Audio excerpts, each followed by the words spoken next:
You know, this is a fun little bike.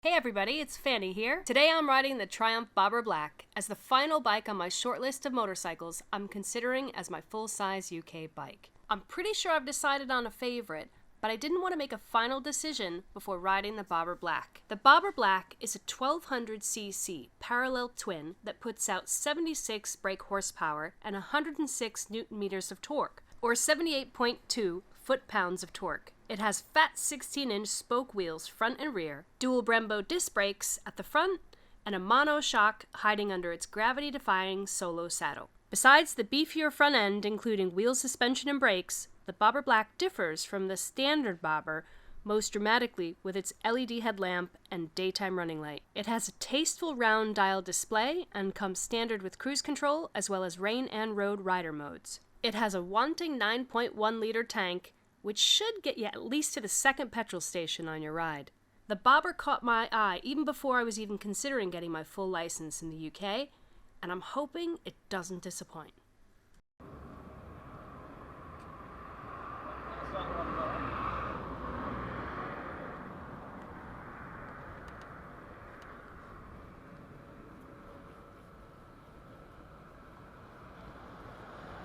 My goodness, decontaminating a motorcycle. Needs must, huh?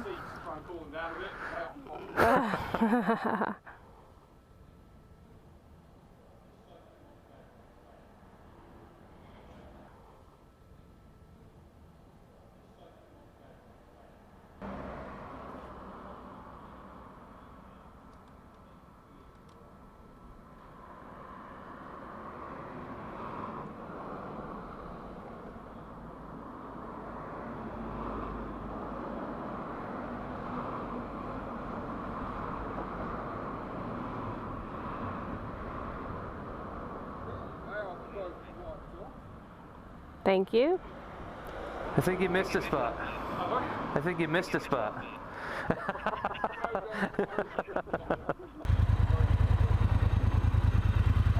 Ooh, it's hot.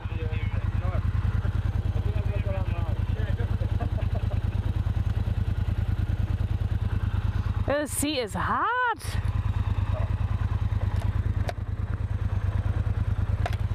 How's the height? Yeah, height is good. Height is I think that it's actually a little bit lower to the ground than the Speedmaster. It might be. I just feel like I have more bend in my knee. Feet are flat on the ground. Definitely wider. I feel like there's more catching on the inside of my thigh. So Well, you'd actually, the Speedmaster tank, you would catch on the inside thigh. You wouldn't touch the EFI. You're hitting the EFI and the side panels right now. No, yeah, this is I'm hitting these big bulbous side panels because that here. tank is so much smaller than the Speedmaster. Yeah, I know. Because we were talking about the Bobber with the Speedmaster tank to cover this bolt between my legs. Yeah. You ready to go? Yeah, I think so. I feel much more spread out on this. What does that mean, spread out? Reach. I'm reaching a lot. Oh, you're reaching. I'm reaching and my bum isn't sitting firmly back in the rest of the seat. These are also mid-controls, unlike the Speedmaster that has forward controls. Yeah. I definitely feel like I'm leaning forward quite a bit.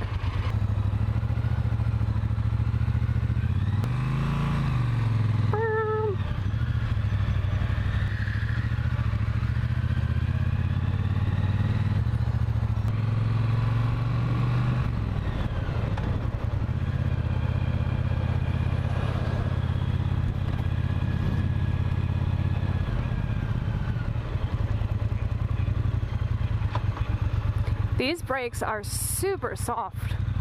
Really? Soft? Yeah, very squishy. Squishy brakes. There's two discs at the front of that. Yeah. I don't know. Maybe it's just because it's brand new. I have no idea. I thought they'd be very grippy because Toe pick. I'm trying to remember. when I was riding the Speedmaster, I thought that I also had an issue with, I think it was the front brake. No, rear brake seemed a bit squishy. This rear brake is squishy as well. Ah, okay. And it's not that it's not stopping, it's just, it takes a little bit more effort. You gotta put more force on it to get it to slow down. So what I find interesting though is that maybe it's because you've been on the Speedmaster, and the Speedmaster is very similar to that. There isn't the hooting and hollering that you had when you got on the Harleys. I think you know why. I'm a bit perplexed at this riding position. I'm trying to figure it out. It's a bit, maybe it's just because my legs are shorter and I got a long torso. I almost feel like I'm being a bit coy with my seating. Like my ass is sticking out and my pelvis is kind of tilted down, and I'm reaching forward, so it's like a coy, like I'm gonna purse my lips and put my finger to my lips and turn around and go, ooh, oh, you know? I understand. Yeah. I'm kind of surprised, and I think maybe there's a big old bug just flew into my helmet, and I'm not sure if it's still in there. I don't know. I don't know if we should pull over and check it out. We can pull over and check it out. When there's a safe spot, pull over. Well, I'd probably feel it wiggling and jiggling, right? Yeah. Yeah, it was like a big old June bug or something that popped off my sunglasses, and then I'm like, oh, that's gross. He could be climbing around in there. I hope he's not. My clearance is pretty good. You know, I can move the bike. It seems it's a little bit heavier to move, not as easy as the Speedmaster, but still, you know, it has a nice center of gravity in that it feels very secure. I don't think it's gonna go off kilt. I'm gonna put the kickstand up.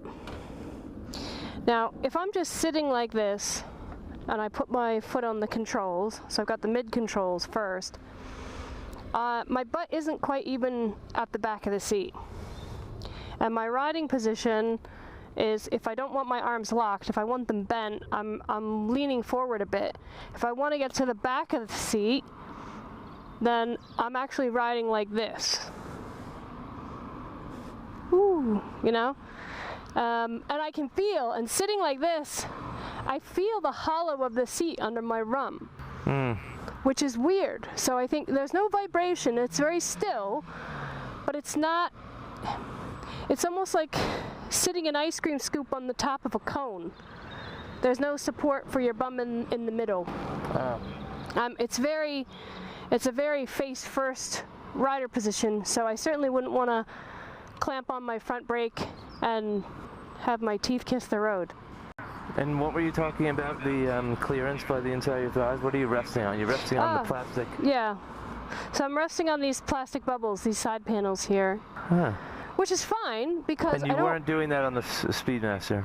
Yeah, definitely not. So I can tell straight away that if with the low rise kind of bobber bars, with the mid controls, I'm already, because of my stature and my size, I'm going to be uncomfortable at long distances.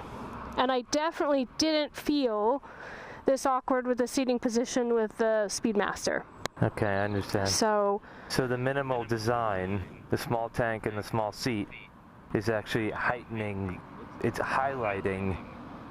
the width of the bike and your short legs. Yeah. So yeah. if you were a bit taller, you might not notice that rubbing on the... Definitely.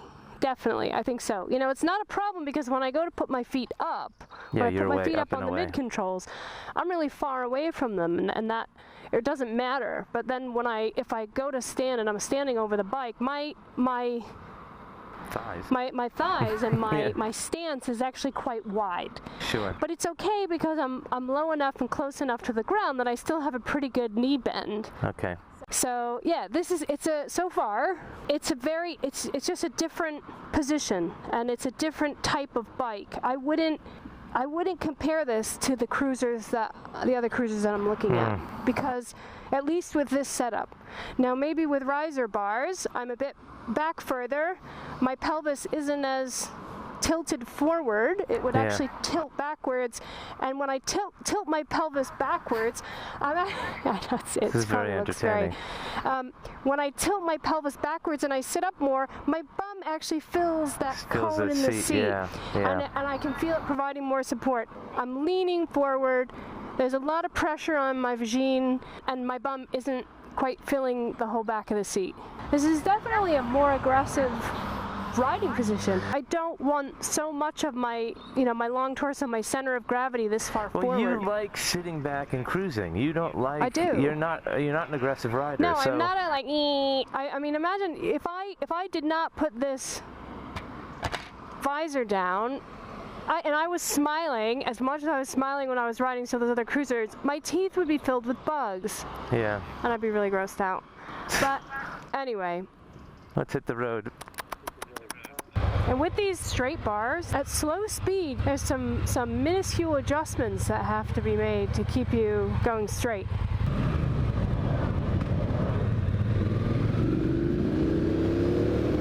There you go. Sounds good. Yeah, it sounds good. As you expect. I don't think I'm going to get the advantage that I get when I've got riser bars. Yeah. That it really takes advantage of the low center of gravity and turns with very little effort. But this has got a nice lean, like it doesn't take a lot to lean it left and right. I was always impressed with the low center of gravity on the bobbers and the Speedmaster. I like how maneuverable it feels, and I think I said it on the Sport Glide that the Sport Glide was the closest Harley we rode to the Triumph, and the Triumph, I mean, it has power and stuff, but it doesn't feel overly aggressive. Yeah. Oh, look at this guy. I thought that was like a 1984 Mustang. It was a boy racer. Boy racer. We call the original boy racer. We call those Rustangs, dear. Yeah, I know. I know. And then I look at it, it's like a Golf. It's very smooth controls. I tell you, this rides a lot like the Street Cup. Yeah, I think the DNA is there. DNA is definitely there. They're sisters, not twins. Are you aware of the fact that you're on a floating seat? No, not at all. Not at all. I just noticed the pressure on the palm of my hands. That's what I said. So I definitely would need to customize the rider position on this bike. But it's smooth and usable. Oh yeah, it's beautiful. It's what you come to know and love and expect from a Triumph. It's true. Yeah.